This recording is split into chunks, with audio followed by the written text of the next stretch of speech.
90 शब्द प्रति minute dictation start.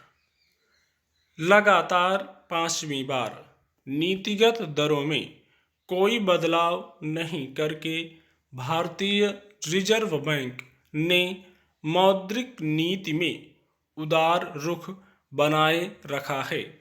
मौद्रिक नीति समिति ने चालू वित्त वर्ष की पहली बैठक में उन सभी कदमों पर जोर दिया है जो अर्थव्यवस्था में तेजी लाने के लिए जरूरी समझे जा रहे हैं।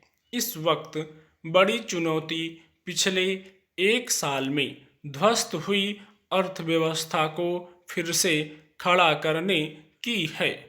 ऐसे में केंद्रीय बैंक फूंक फूंक कर कदम बढ़ा रहा है। अभी रेपो रेट 4% और रिवर्स रेपो रेट 3.35% पर ही बनी रहेगी। पिछले 1.5 दशक में ऐसा पहली बार हुआ है जब 8 महीने से रेपो और रिवर्स रेपो दरें अपने न्यूनतम स्तर पर हैं। लेकिन इस वक्त आरबीआई की बड़ी चिंता वित्तीय स्थिरता को लेकर है। अर्थव्यवस्था के कई मोर्चे एक साथ साधने हैं। ज्यादातर राज्यों की माली हालत खस्ता है, महंगाई रुला रही है। ऐसे में नीतिगत दरों में फिलहाल और कमी की गुंजाइश बन नहीं सकती थी। हालांकि मौद्रिक नीति समिति ने जरूरत पड़ने पर इसमें कटौती का विकल्प खुला रखा है।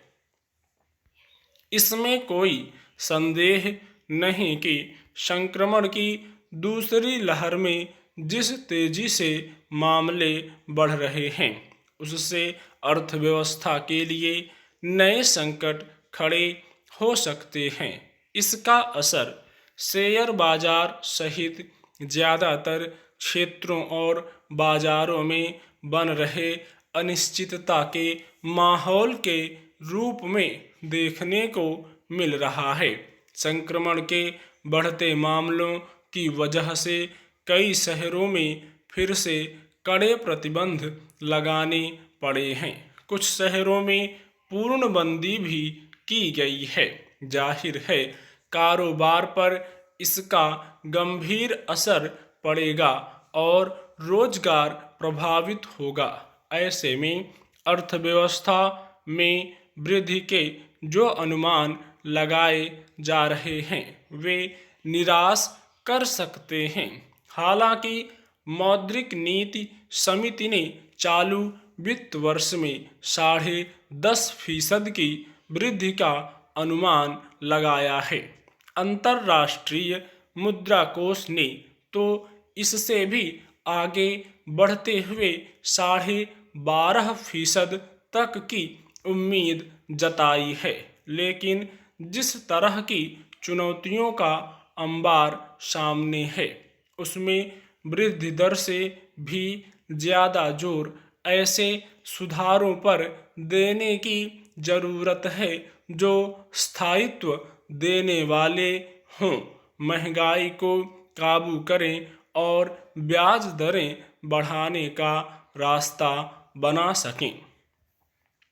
अर्थव्यवस्था में मांग पैदा न होने का संकट बरकरार है। छोटे और मझोले उद्योग मुश्किलों से उबर नहीं पाए हैं। इससे उत्पादन भी रफ्तार नहीं पकड़ पाया है। रोजगार की स्थिति हद से ज़्यादा चिंता में डाले हुए है। हालांकि बड़े क्षेत्रों जैसे ऑटोमोबाइल, सीमेंट, बिजली, कोयला आदि में मांग बढ़ी है और विनिर्माण क्षेत्र में हलचल दिखने लगी है। लेकिन संक्रमण की दूसरी लहर ने फिर से जो खौफ खड़ा कर दिया है उसका सीधा और पहला असर मार्च में विनिर्माण क्षेत्र में गिरावट के रूप में देखने को मिला।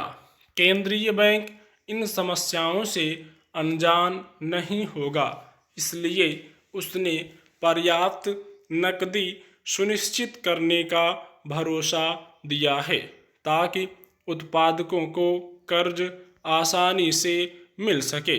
नाबार्ड, सिडबी और नेशनल हाउसिंग बैंक को 50,000 करोड़ की मदद देने के पीछे भी यही मकसद है। भुगतान बैंकों में प्रति ग्राहक जमा सीमा 1 से बढ़ाकर 2 लाख करने और डिजिटल भुगतान कंपनियों के लिए NEFT और RTGS जैसी सुविधाओं का दायरा बढ़ाने जैसे कदम डिजिटल लेन देन को प्रोत्साहित करने वाले होंगे। इसकी ज़रूरत भी महसूस की जा रही थी। RBI की चिंता बिल्कुल सही है कि जब तक कोरोना के खिलाफ जंग तेज नहीं होती, टीकाकरण अभियान पूरा नहीं हो जाता, तब तक अर्थव्यवस्था को पटरी पर लाना आसान नहीं होगा, क्योंकि जान है तो जहान है। स्टॉप।